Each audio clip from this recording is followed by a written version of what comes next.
This call is now being recorded. चलिए देखिए, next हम पिछले क्लास में आप 24 तक क्वेश्चन कर चुके हो, अभी देखेंगे आप 25 से क्वेश्चन। इसमें है सूची एक के साथ सुमेलित कीजिए, सूची के नीचे सूचियों के नीचे दिए गए कूट का प्रयोग कर सही उत्तर को चुनना है आपको। ठीक है, ये सूची एक है और ये सूची दो है, जिसमें आपका सिद्धांत है और सेकंड में आपका केसेस है। ठीक है, तो आपको उससे मिलाना है। तो बिना हानि के क्षति आपने किसमें पढ़ा था? कौन सा केस था वो? ग्लॉसेस्टर ग्रामर स्कूल का था कि बर्ड बनाम हॉलब्रुक का था कि एचबी बनाम व्हाइट का था कि ब्रायन बनाम वोडल का था कि स्टैनली का था? ये चिड़िया वाला केस था, याद है आपको? मैम ये एसबी बनाम वाइट है। यस मैम, एसबी बनाम वाइट जो चुनाव वाला है मैम। ठीक है, बिना हानि के क्षति। क्षति। और ज्योति कहाँ है? यस मैम, हूँ मैम। हाँ, तो आप भी बताइए। वही है मैम, एसडी बनाम व्हाइट का। ठीक है, बिना हानि के क्षति आप लोग ये बोल रहे हो, एचबी बनाम व्हाइट। Yes ma'am. और बिना क्षति के हानि? ये है मैम ग्लॉस्टर ग्रामर स्कूल का बाद में। ग्लॉस्टर ग्रामर स्कूल का बाद मैम। ठीक, ये इसको मिला दिए हम। स्वयं प्रमाण, स्वयं प्रमाण वाला सिद्धांत था ना, इस पर एसपी ऐसा करके स्वयं मैम स्वयं ना स्टैनली बनाम पावेल है शायद। ये याद रखना, ये चिड़िया वाला केस था, स्टेनली वर्सेस पॉवेल वाला। मैम वो केस मेरे को याद नहीं आ रहा, चिड़िया वाला। चिड़िया वाला, अरे मैंने बोला था ना शॉर्ट में लिख के रखना, चिड़िया वाला। सरोज बताएगी बाद में, अभी तो पहले इसका आंसर बताओ, स्वयं प्रमाण वाला। मैम यही मेरा 5 नंबर का। मैम मेरा सेकंड नंबर का, बर्ड बनाम हॉल ब्रूक वाला। और अभी तो खोमेश भी बोलना बचे है, खोमेश बताओ।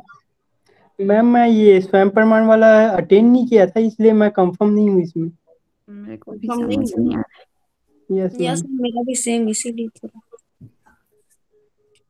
आपको स्वयं प्रमाण घटनाएं स्वयं बोलती है, ये नहीं बताया था मैंने?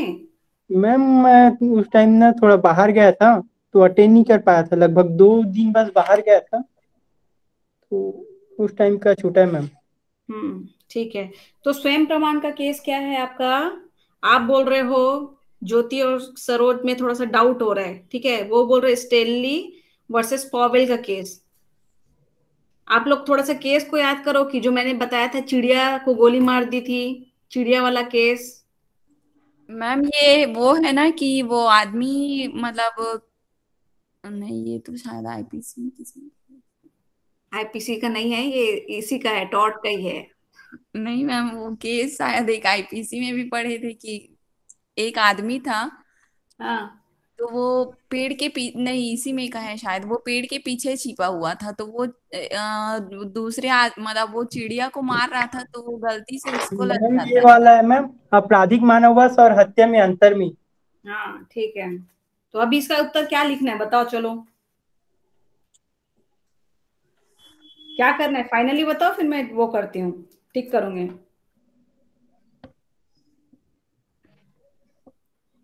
मेरे को समझ नहीं आ रहा है। तो भी मैम मैं भी तुक्का नहीं लगाऊंगा मैम।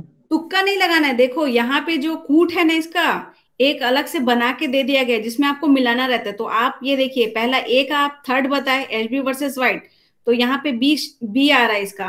ठीक है, ए आपने बोला थर्ड एचबी बनाम व्हाइट, तो यहाँ पे ए का देखिए आप तीसरा, यानी कि ये सही है आपका पहला। हाँ ठीक है, दूसरा आपने बोला कि बिना क्षति के हानि, ग्लॉसेस्टर ग्लॉस्टर ग्रामर स्कूल का वाद, जो आपने पहला बताया, तो ये भी बी में फिट हो गया। हाँ। ठीक है, सी आप देखोगे तो यहाँ पे बोलता है अगर ये दो सही हो गए, तीन आपको करेक्ट पता होना चाहिए, चौथा अपने आप सही हो जाता। तो ये अगर आप नहीं बता पा रहे हो, तो चौथा अगर आप ये बता दिए कि इसका आंसर क्या है, तो ये अपने आप ही सही हो जाएगा। ठीक है, मैम चौथा बट देखिए इसका। हाँ ठीक है, चौथा देखिए, खतरे को स्वेच्छाया मोल ले लेना।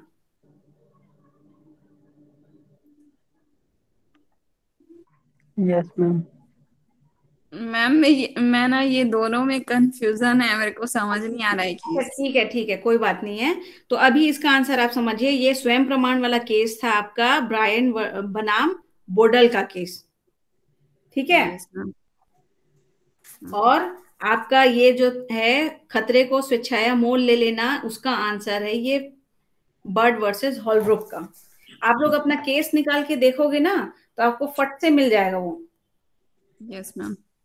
ठीक है, अभी तो 2 आपने बहुत सही बताया, पर 2 अगर आप गलत बता दोगे तो गड़बड़ हो जाएगा। पर यहाँ पे कूट जो देखोगे ना 3 और 1, तो आपने ये 2 तो सही बता दिए, यानी कि कंफर्म है कि आप ये जो 20 बताने वाले हो यही आंसर सही होगा। ठीक है, पर जब आप आगे एग्जाम में देखोगे ना तो यहाँ पे कंफ्यूजिंग रहता है।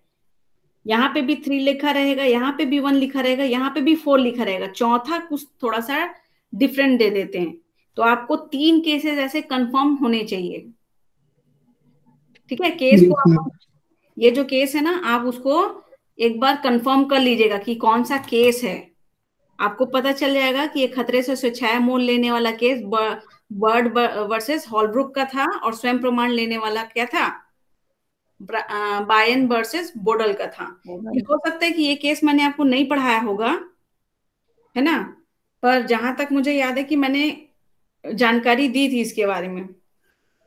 ठीक है, तो आगे ये समझ में आ गया ना आपको कूट कैसे बनाना है। कई यस बार मैम। क्या होता है कि हमें याद नहीं रहता है। अगर आपको 2 याद रहा या 3 याद रहा तो चौथा आंसर अपने आप सही रहेगा। ठीक है, अब आगे की सूची देखिए, इसमें भी सूची मिलान है। पहला इसमें सूची 1 में सिद्धांत है, फिर से इसमें केसेस है। तो अब ये देखिएगा कि इसमें क्या पूछा है। पहला बोला हेतु, दूसरा बोला बिना हानि के क्षति, क्षति की संभावना की जानकारी और प्रतिनिधिक दायित्व। इसमें से अब आपको जो पता है उसको आपको मिला लेना चाहिए। ठीक है, उसके बाद उसका आंसर आपको इस कूट में मिलाना है। तो बताइए, बिना हानि के क्षति आपने क्या बोला अभी? एसडी बनाम वाई। वेरी गुड, ये हो गया। तो ये बी का आपने 1 लिया। ठीक है, यस मैम। तो हेतु का क्या होगा? अगर आपको हेतु का आंसर नहीं पता है तो ये आपको याद है क्या केस आपका राजस्थान स्टेट वर्सेस विद्यावती का केस क्या था? जल्दी बताओ, ये बहुत अच्छे से याद होना चाहिए। Yes ma'am. विद्यावती का केस में क्या था? प्रतिनिधिक दायित्व था कि नहीं था? यस मैम, प्रतिनिधि दायित्व का है। देखो, कान अगर आप इधर से पकड़ रहे हो, ये नहीं पकड़ा है, तो कम से कम केस से तो पकड़ो।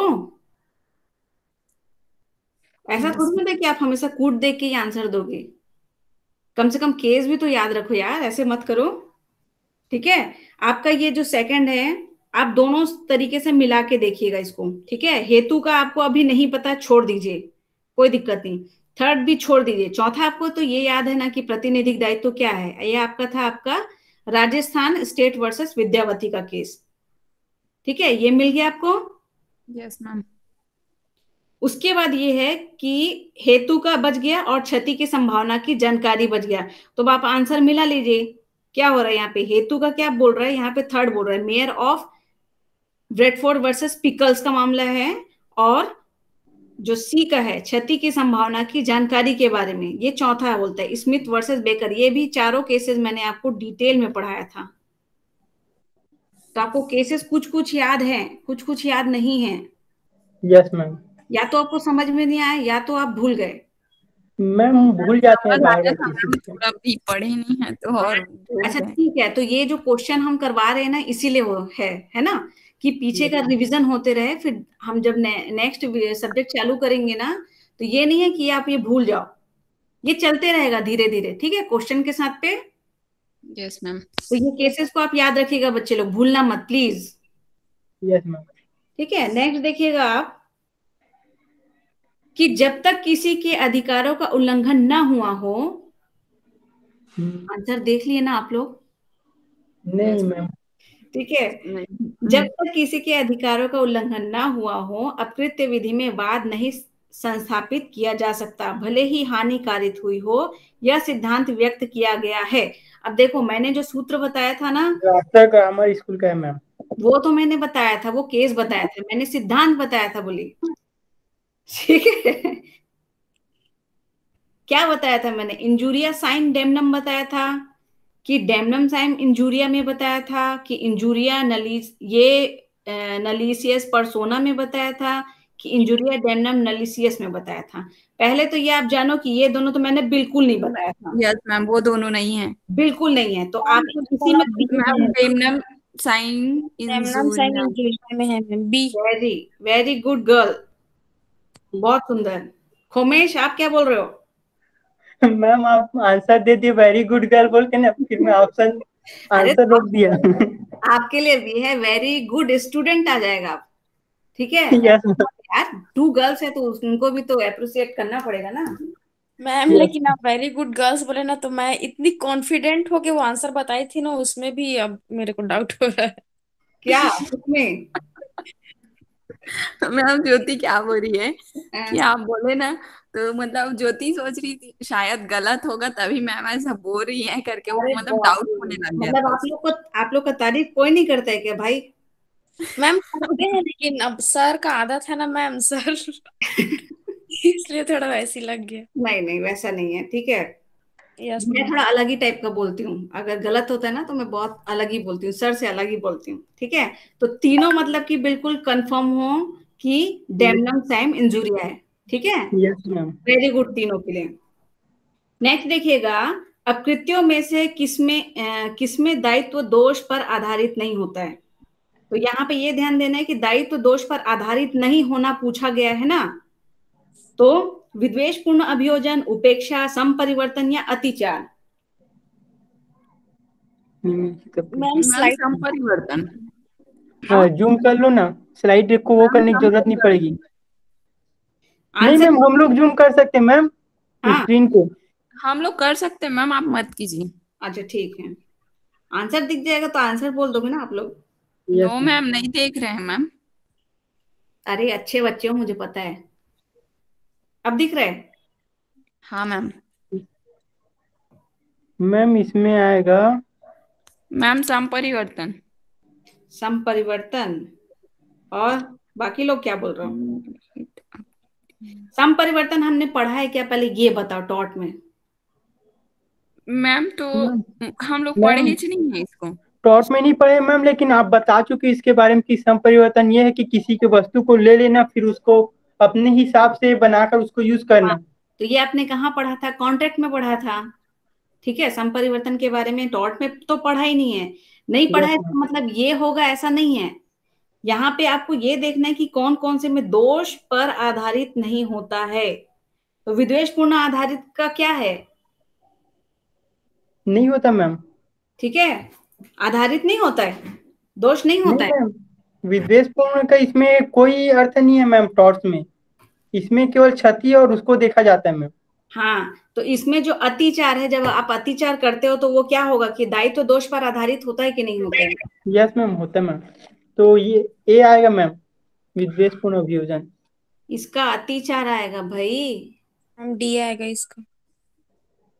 मैं क्या पूछ रही हूँ, ये मैम अपकृत्य में से किसमें, यानी कि अगर आप इसको फिट बैठा लोगे, विद्वेषपूर्ण अभियोजन दायित्व दोष पर आधारित नहीं होता है, तो विद्वेषपूर्ण अभियोजन में आपने ये नहीं पढ़ा है क्या कि उसका दायित्व होता है, दोष होता है? नहीं पढ़ा है? नहीं बताया मैंने? मैम मैं कंफ्यूज हो गया थोड़ा इसमें। तो ये समझ नहीं आ रहा है मैम। वही तो समझना है ना कि क्वेश्चन ऐसे ही पूछता है। आपको जो जानकारी है, पहले उसको फिट तो बैठा के देखो। उपेक्षा के संबंध में आपको क्या पता है कि मैम अगर हाँ, उपेक्षा से होता है तो वो दायी होता है मैम। दायी होता है ना, यस मैम। Yes ma'am. तो ये तो कट गया। हाँ अब विद्वेषपूर्ण अभियोजन में क्या बताओगे आप? मैम, अगर कोई विद्वेषपूर्ण अभियोजन है तो वो उसमें भी दायी होगा। ठीक है, तो ये यस भी मैम। दायित्व पे आधारित होता है, तो ये भी कट गया। मैम मैं इसको ना अभियोजन को कृत्य समझ रहा था मैम, हाँ, कि इसीलिए जैसे कि किसी को हानि पहुंचाने के लिए मैं अपने घर के सामने और दुकान खोल लूं, वो समझ रहा था मैम, इसलिए नहीं ना नहीं, इसमें। उसके बाद अतिचार में क्या होता है? अतिचार को कैसे बताओगे? मैम अत्याचार करेगा तो मैम उस पे भी वो लगेगा ना मैम। सामने वाले का दोष रहता है कि नहीं रहता है? दोष दायित्व दोष पर आधारित होता है ये। Yes ma'am. अतिचार करने के लिए ये जरूरी है कि उसका दायित्व हो? नहीं नहीं मैम। मैम। No ma'am. ठीक है, तो आपको क्वेश्चन ही समझ में नहीं आया इसका। हाँ मैम, क्वेश्चन समझ नहीं आ रहा है मेरे को। अगर आपको क्वेश्चन समझ में नहीं आता है तो 2 बार पढ़ा करो पहले, ठीक है। यहाँ पे जो बोला है उसको 2 बार पहले पढ़ के देखो कि वो पूछना क्या चाहता है।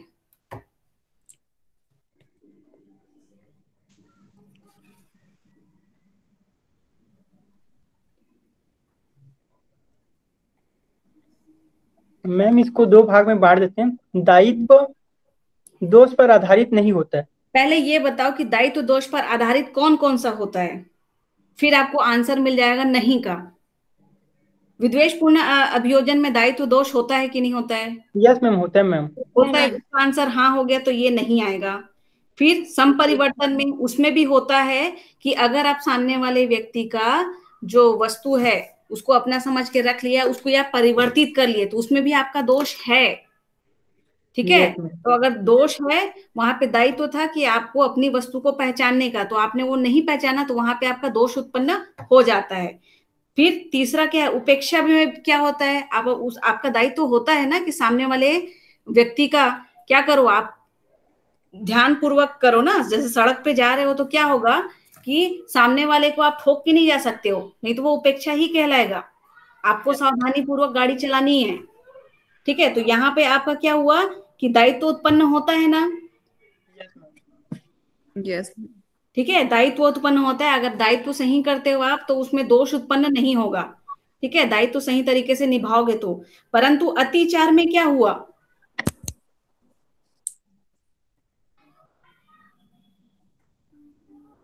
तीन आंसर तो आपने सही दे दिया अभी, तो चौथा आंसर अतिचार बताने में क्या जा रहा है, क्या दिक्कत हो रहा है? अतिचार होता क्या है? मैम किसी की मतलब जो जमीन है उस पे उनके अनुमति के बिना प्रवेश करना या अवैध रूप से प्रवेश करना मैम। हाँ, अतिचार का मतलब होता है कि जबरदस्ती आप किसी के स्थान पे या किसी भी चीज को क्या कर रहे हो, बलपूर्वक, है ना, या जितने भी प्रकार मैंने बताए थे उसके अनुसार आप उसमें अतिचार कर रहे हो, ट्रेसपास कर रहे हो।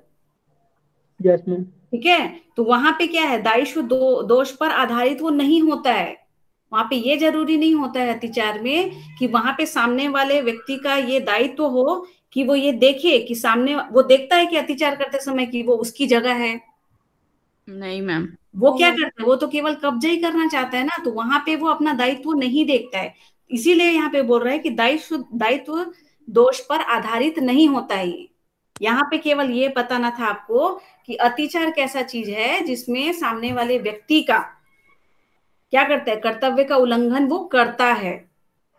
Yes ma'am. ये जरूरी नहीं है कि वो अपने दायित्व का निर्वहन करे। ठीक है, क्वेश्चन को आप अच्छे ध्यान से समझने का कोशिश कीजिए, क्योंकि ये इतना सरल क्वेश्चन नहीं होगा। ये आपको क्वेश्चन इसीलिए बार बार पूछा जा रहा है, इसीलिए समझाया जा रहा है कि क्वेश्चन के माध्यम से आप समझिए उस चीज को। ठीक है, नेक्स्ट पूछूं, ये क्लियर है? Yes ma'am. यस यस सब मैम। आपको समझ में आया ना? पूरा नहीं आया होगा तो थोड़ा सा तो समझ में आया। Yes ma'am. Ma'am. Yes ma'am. नहीं, जबरदस्ती यस मत बोलो, क्योंकि इसको मैंने क्लास में बहुत अच्छे से समझाया था। मैम और हो गया मैम क्लियर वो क्वेश्चन। नहीं, आप आगे बढ़ जाओ, ऐसा बोल रहे हो ना? नहीं मैम, क्वेश्चन क्लियर हो गया। बाकी लोगों को बोलेंगे तब तो। हाँ मैम, हो गया ना, समझ आया। कंफर्म? Yes ma'am. लॉक कर देना। Yes ma'am. जी। आगे देखिए, आगे का क्वेश्चन है कि अकृत्य विधि में साधारण उपचार क्या है। आप क्वेश्चन अगर नहीं समझ पाते हो तो कम से कम अपने से 2 बार जरूर पढ़िए इसको। ठीक है, पहला बोलता है कि नुकसानी के लिए कार्यवाही। मैंने साधारण उपचार के बारे में पढ़ाया था कि क्या क्या होता है। ठीक है, और साधारण उपचार कैसे मिलेगा या अकृत्य विधि में उपचार कैसे मिलेगा। यस मैम, 3 ठीक है, प्रकार है मैम। नुकसानी के लिए कार्यवाही या व्यादेश के लिए कार्यवाही या संपत्ति का विनिर्दिष्ट प्रत्यास्थापना स्थापन के लिए या अपरिनिर्धारित नुकसानी की कार्यवाही के लिए। टॉर्ट विधि में नुक, क्यों मिलता नुकसानी है? के लिए कार्रवाई मैम। टॉर्ट में आप कैसे बोलोगे कि आपको ये उपचार मिलेगा, किस बेस पे बोलोगे कितना मिलेगा, निर्धारित होगा कि निर्धारित नहीं होगा, कि नुकसानी के लिए मिलेगा, कार्यवाही होगा, व्यादेश के लिए मिलेगा, ये संपत्ति के निर्दिष्ट प्रत्यास्थापन के लिए होगा। सबसे पहले याद रखिए, जब मैंने आपको टॉट में पढ़ाया था, सबसे पहले जब चैप्टर चालू किया था, तो मैंने आपको ये बता दिया था कि अपकृत्य विधि में आपको जो उपचार प्राप्त होगा वो अपरिनिर्धारित, ठीक है, अपरिनिर्धारित नुकसानी के लिए ही मिलेगा। कोई अगर वहां पे निर्धारित नुकसानी है ना, तो वहां पे आप अपकृत्य विधि में उपचार नहीं ले पाओगे। याद आया? Yes ma'am. टॉट में आप अनिर्धारित नुकसानी के लिए ही कुछ बोल सकते हो। यस अपने मैम। दिमाग में अच्छे से बैठा लो। ये सब नहीं होता है भाई, ठीक है। ये जो है ये सारे अलग चीज हैं। हमारा यहाँ पे क्वेश्चन है कि अपकृत्य विधि में साधारण उपचार क्या है। उपचार यानी कि यहाँ पे टॉट विधि के अंतर्गत अगर आप केस को दर्ज कराओगे, है ना, तो वहां पे उपचार आपको कैसे मिलेगा? अपरिनिर्धारित नुकसानी के कार्यवाही में मिलेगा। ठीक है? Yes ma'am. अभी आ रहा है ना समझ में? हाँ मैम। कि 3 दिन की छुट्टी में पूरा भूल गए यार आप लोग। नहीं मैम, नहीं भूले हैं। अभी याद आ रहा है? हाँ मैम। Yes ma'am. ठीक है। अब देखिएगा, हम हमारा नेक्स्ट है सामान्य अपवाद, जनरल एक्सेप्शन। ठीक है, तो इसके बारे में क्या है क्वेश्चन कि अपकृत्य विधि के अंतर्गत अपवाद को निम्न में विभाजित किया गया है। हमने मैम ये क्या B आएगा। हाँ, B आएगा, A और B दोनों आएगा मैम। ए और बी आएगा। D है इसका ऑप्शन मैम, आंसर। ठीक है, आप क्या बोल रहे हो, बाकी लोग क्या बोल रहे हो? यस मैम, इसमें दोनों आएगा, विशेष अपवाद भी है मैम और सामान्य अपवाद भी है।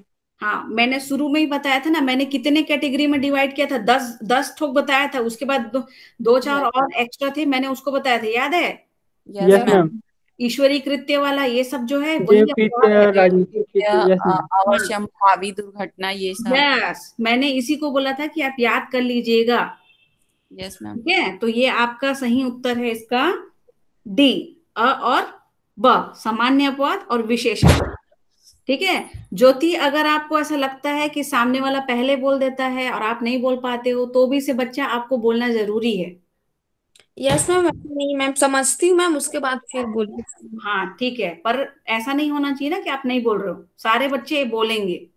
बोली हूँ मैम, अब तक सबका आंसर दी हूँ मैम। आप बोले हो, पर सबसे पीछे बोले और सबसे धीरे बोले। अच्छा धीरे बोली, ठीक है मैम, अब से ठीक है, बोलूंगी। आपको सुनाई देने दिया तो मैंने कान लगा के सुना, आपने बोला कि नहीं बोला, मैं ये बोल रही हूँ। Yes ma'am. ठीक है, कॉन्फिडेंस लेवल डाउन होता है अगर सामने वाले को ये लगता है ना कि मेरी आवाज अगर टीचर ने नहीं सुनी है तो आपके में कमजोरी आएगी वो। इसलिए मैं बोल रही हूँ कि लाउड बोलो, मतलब सबके साथ मिल के बोलो। और गलत हो जाता है तो इसका कोई वो नहीं है, कोई इश्यू नहीं है कि आप गलत बोल दिए तो डांट खाओगे, ये है। ठीक है, आप बोलो, गलत बोलो, कोई दिक्कत नहीं, सुधर जाएगा वो। देखिए नेक्स्ट बोलता है कि अपकृत्य विधि के अंतर्गत निम्न में से सामान्य अपवाद नहीं है। अब आपको क्या ढूंढना है? सामान्य अपवाद नहीं है। मैंने जो 10 अपवाद बताए थे उसमें आपको ये जोड़ना है कि क्या आता है और क्या नहीं आता है। सम्मति पढ़ाया था मैंने, सम्मति। Yes ma'am. देवकृत्य पढ़े थे मैम। मैम इसमें आवश्यकता आएगा। आवश्यकता? हाँ मैम। आवश्यकता पक्का? यस मैम, आंसर आवश्यकता ही है। अवश्यम भावी दुर्घटना पढ़े थे और ये आवश्यकता अलग है मैम। यस, नहीं पढ़े थे हमने, इंग्लिश में नहीं ध्यान दिया आपने। इसका आंसर बी लग रहा है मैम, देवकृत। नहीं मैम, तो फिर ये डी आएगा, प्रतिवादी स्वयं अपकारी। ये सामान्य अपवाद नहीं है, पूछ रहे ना, ये ध्यान देना। सामान्य अपवाद क्या है आपका? प्रतिवादी स्वयं अपकारी। Yes ma'am. ठीक है, अगर आपको याद नहीं आता तो नोट्स को निकाल के बैठ के आंसर दे दो, कोई दिक्कत नहीं है। कम से कम आप श्योर तो होगे ना। ठीक है, गलत आंसर को देने से पहले एक बार सोच लो, क्योंकि गलत आंसर आपके मेमोरी में बैठ जाएगा वो। तो इसका आंसर है आपका अपकृत्य विधि के अंतर्गत निम्न में से सामान्य अपवाद नहीं है बोला, तो वो है आपका प्रतिवादी स्वयं अपकारी। ठीक है, यस मैम। नेक्स्ट देखिए, वॉलेंटी नॉन फिट इंजुरिया का अर्थ क्या है? मैम एक मैम बिना हानि के क्षति। बिना हानि की क्षति कंफर्म? अभी तो आपने शुरू में अच्छा आंसर नो दिया। मैम, ये नो नहीं है मैम। मैम। ये देखो मैम इसका ना जहाँ क्षति मैम इसका ना डी वहाँ है मैम। मैम डी या बी? सम्मति से कार्य से उठाई गई विधिक क्षति हानि नहीं है। हम्म और आप लोग क्या बोल रहे हो? मैम जहाँ क्षति है वहाँ उपचार। तो मैम इसका मेरा तो वो है A और सी तो विजस उबे रिमेंडी। Yes ma'am. मैम ए और बी नहीं है मैम, लेकिन मैं बी और डी में कंफ्यूज हूँ अभी। बिना हानि के बी मती तो ये। है ही नहीं, बी तो है ही नहीं। ये बी है दी, बिल्कुल श्योर है? सरोज बोल रही बिल्कुल यस सही है, मैम। ये बिल्कुल है ही ए नहीं। भी नहीं है मैम, हाँ ए तो भी फिर नहीं। मैम डी है मैम, कि ए और बी में मैं एकदम श्योर हूँ कि वो नहीं है दोनों। वेरी गुड, ठीक है। तो सरोज ये देखिए, ये है आपका इसका आंसर। सम्मति से किए कार्य में उठाई हानि से विधिक क्षति नहीं होती। मैंने यस आपको मैम। बताया भी था कि अगर आप कोई कृत्य कर रहे हो, उससे नुकसान होने वाला है और सामने वाला व्यक्ति उसमें जबरदस्ती आ रहा है, वो अपनी सम्मति उसमें से घुस रहा है, ठीक है, तो उसके लिए वो सामने वाले को क्षति के लिए उत्तरदायी नहीं होता है, वो होता है voluntary non fit injuria. Yes ma'am. Yes मैंने मैम। आपको बोला था ना, अलग से लिख के रखो, ठीक है। बिना हानि की क्षति नहीं है ज्योति, ये एकदम श्योर है। Yes yes ma'am. बिना हानि की क्षति को क्या बोलते हैं इंग्लिश में? सॉरी, लैटिन भाषा में क्या बताया था मैंने, क्या याद रखना है इसको? डायनम्स एंड इंजुरिया। सूर्या मैम। ठीक है, तो यस डायनम साइन इंजूरिया और इंजूरिया साइन डेमनम, ये दोनों एक साथ आता है, उसी में कंफ्यूजिंग होता है। तो इसको आप 2 बार लिख के सामने में चिपका के रख लो कहीं पे जहां बैठते हो कंटिन्यू, यस मैम। ठीक, अच्छे से क्लियर हो जाएगा। नेक्स्ट देखिएगा आप, संपत्ति ऐसे बचावकर्ता के दायित्व के विरुद्ध कोई प्रतिवाद नहीं बन सकती जिसको प्रतिवादी की उपेक्षा से उत्पन्न जोखिम से किसी का बचाव करते हुए क्षति पहुंची है, इस सिद्धांत पर निदर्शकवाद है। तो ये केस तो आपको पता ही नहीं होगा। मैम एक मिनट, ये ना डी तो है नहीं। ये उपेक्षा से उत्पन्न बोल रहे हैं ना, तो उपेक्षा से संबंधित जो केसेस आपने लिखे हैं, एक बार उसको चेक कर लो, क्या क्या बताया था मैंने। Auto racing company, auto Racing club वाला याद है आपको? क्या केस है? मैम ये यस वो मैम। गैरेज वाला है क्या? हाँ, गैरेज वाला। गैरेज वाला। नहीं मैम, ऑटो रेस में ये होता है कि ना दो कार रेसिंग किए होता है और एक चीयर कर रहा होता है, तो गाड़ी उड़कर उसके ऊपर चली जाती मैम। हाँ, तो वो क्या हुआ तो रहता है, उपेक्षा से संबंधित वाला केस था। पर यस मैम, लेकिन इसमें ये नहीं माना गया कि उसने उपेक्षा की है। यस, तो ये वाला केस इसमें नहीं आएगा। नेक्स्ट डी बढ़ो भी आगे, क्या नहीं है बोलता है? मैम। मैम डी भी नहीं है। डी क्या बोलता है? हेन्स वर्सेस हॉलवुड का, ये हॉरवुड। ये केस तो नहीं था उपेक्षा में शायद।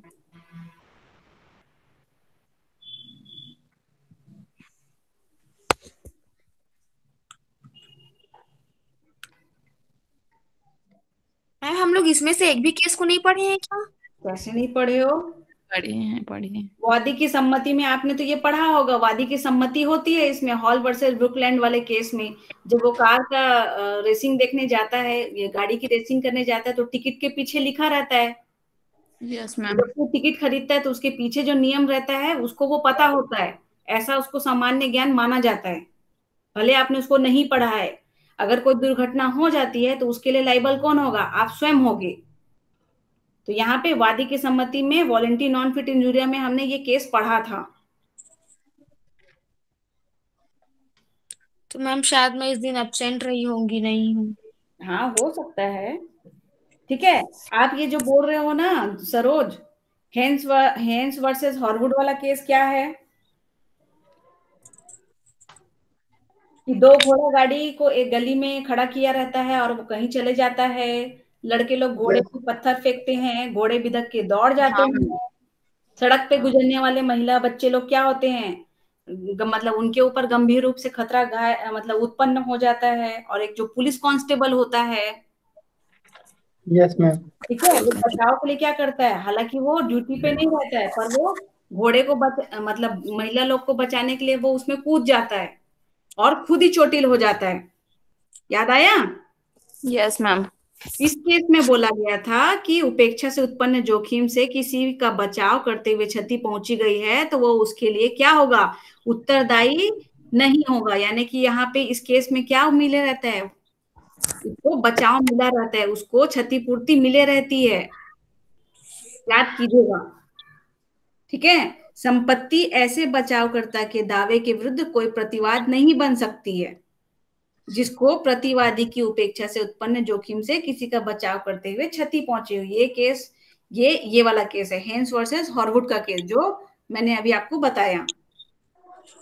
ठीक है। Yes ma'am. सिद्धांत इतने सारे निकल के आए रहते हैं, हर बुक में एक साथ नहीं दिया रहता है। ठीक है। पर अगर आपको केस याद आ जाएगा ना तो आपको सारे चीज पता चल जाएंगी कि कहाँ पे वो फिट बैठ रहा है। ठीक है। 100% जानकारी हो भी नहीं हो सकता ना, कोई भी बुक में नहीं मिल सकता आपको। यहाँ तक कि केशवानंद भारती का जो इतना इम्पोर्टेंट केस है उसका इतना सारा सिद्धांत था जो आपको हर समय ना अलग ही अलग मिलेगा। यस एक मैम। क्वेश्चन अलग पूछता है, फिर अलग पूछता है, ये कहाँ से पूछता है पता नहीं चलता, पर ये सारे कहाँ से निकले? ये केसेस से ही निकले रहते हैं। ठीक है। आप ये नहीं बोल सकते कि आप नहीं पढ़े हो, पर थोड़ा सा जमा के तो देखो कि क्या हो सकता है केस में। Yes ma'am. ठीक। नेक्स्ट देखिएगा आप, आया समझ में ज्योति? Yes ma'am. ठीक है। नेक्स्ट देखिएगा कि बचाव कार्यों के मामले में सम्मति का प्रतिवाद लागू न होने का सिद्धांत पर निदर्शक वाद है। बचाव कार्यों के मामले में सम्मति का प्रतिवाद लागू न होने के सिद्धांत पर वाद निदर्शक है। तो ये आपका कौन सा है?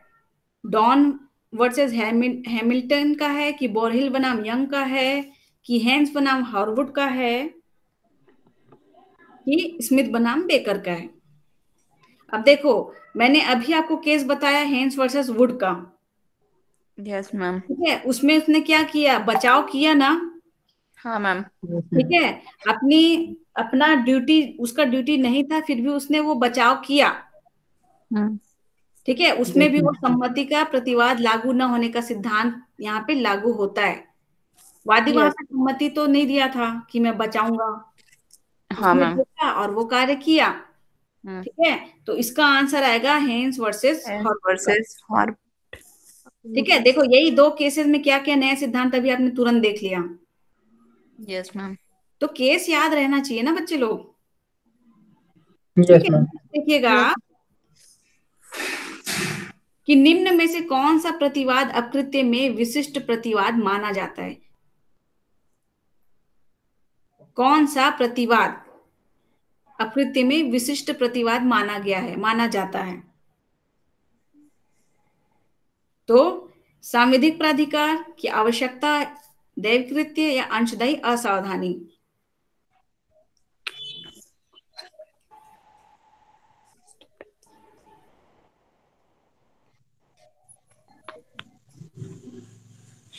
देखिए, विशिष्ट प्रतिवाद में दैवी कृत्य को माना जाता है। विशिष्ट में सॉरी सॉरी सॉरी, ये तो एक सेकेंड। साधारण है। नहीं नहीं नहीं, हाँ सॉरी, ये नहीं है, ये आपका ये है। एक सेकेंड, ये आपका आएगा अंशदायी असावधानी। अब पूछो कैसे आया अंशदायी असावधानी? क्या पढ़ाया था मैंने इसके बारे में आपको? मैम इसमें दैवी कृत्य नहीं है, सांविधिक प्राधिकार नहीं है और आवश्यकता नहीं है। Yes ma'am. ये आपका क्या था? सामान्य अपवाद में था। Yes ma'am. देखा था मैंने, इसको बाद में पढ़ाया था अंशदायी असावधानी के बारे में।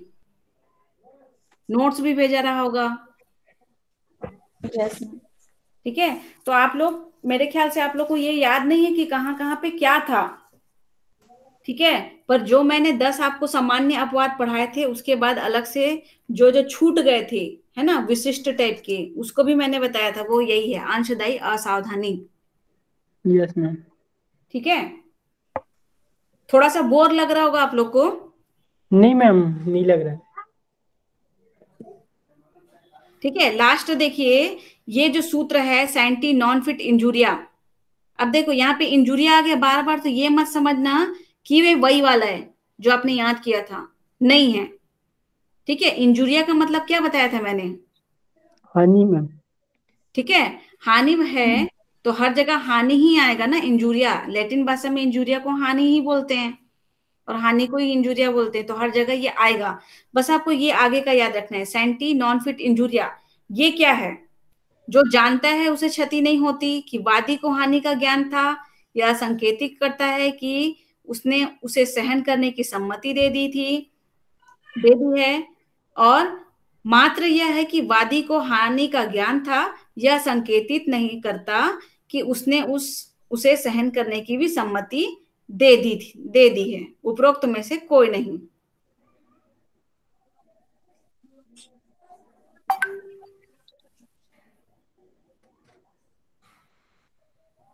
ये पढ़ा है आपने? जो जानता है उसे क्षति नहीं होगी, ये मैंने कभी पढ़ाया आपको? यस मैम, इसमें 2-3 मतलब केसेस का फैक्ट याद है मैम। ठीक है, मैंने इसके बारे में क्या बोला था एक बार, ये आपने लिखा तो होगा ना कहीं पे।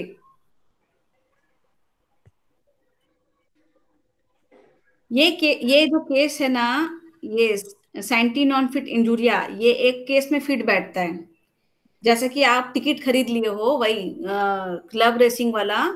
ठीक है, ये उसी केस से संबंधित है कि अगर सामने वाले को टिकट दे दिया गया है तो जरूरी नहीं है कि वो पढ़े, है ना।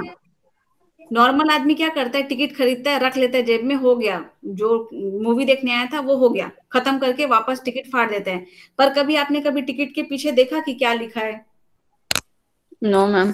नहीं लिखा है। अगर वो आपके विरुद्ध हुआ तो आप क्या करोगे? उसके लिए केस ठोकोगे बाद में। पर जब तक आपको नहीं पढ़ा है तब तक तो सामने वाला ये समझेगा ना भाई कि आप उसको जानते हो। पर जानते हो उसका मतलब ये नहीं है कि आपने हामी भर दिया उसके लिए, आपने तो पढ़ा ही नहीं है। Yes ma'am. तो यहाँ पे क्या है, इसका जो सिद्धांत का है, इसका आंसर है मात्र यह कि वादी को हानि का ज्ञान था, यह संकेतित नहीं करता कि उसने उसे सहन करने की भी सम्मति दे दी है। ये केस आपका था Hall versus Brooklands Auto Racing Club का। ठीक है, यस यस मैम। मैम। इस केस में यही हुआ रहता है, याद रखिएगा। अब बताओ, टिक वाले आंसर, टिक लगे हुए वाले में आंसर देने में मजा आया कि इसमें देने में मजा आया? इसमें मैम। इसमें मजा आता है मैम। मजा भी आया, बोर भी लगा? नहीं मैम, बोर नहीं